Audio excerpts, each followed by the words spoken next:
They're trying to get him simply on the same page. Mr. President, you've already executed airstrikes in the country of Iraq. Just go over that imaginary border and bomb them in Syria. That's all. Listen to this.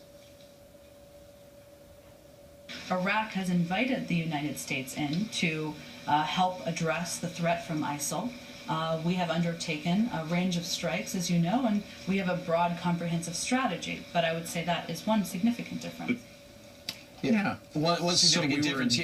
Yeah, we were invited into Iraq. By the way, without a status of forces agreement, we also have people on the ground. Of course, they just tell people where to hit, I guess. We'll point out where the airstrikes are. I thought that's where we pulled out a couple of years ago because we couldn't get the status of forces agreement. So, having put that aside for a second, let me ask you something. If intelligence reports, according to the West Point report was just released, that we saw the growth of ISIS and it's projected for the last 4 years, now that it's established itself as a state and they have running water, they have rules and courts, and they are actually keeping the lights on as a mini country has formed.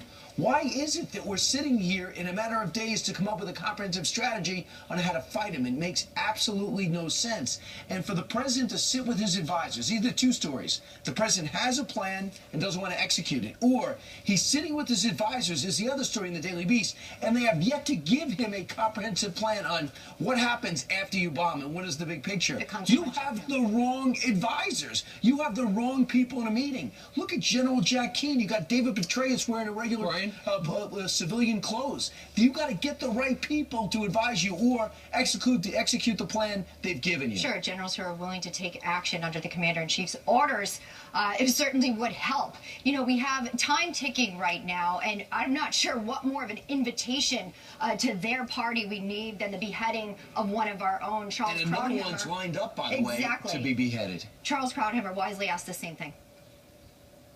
And the idea that we have to wait for an invitation, what is this, a wedding? This is war. You go in if you have to. Who cares if you get an invitation? If we have to go into Syria, the president decides it's important, then we do it, whether Assad likes it or not. That's what war's about.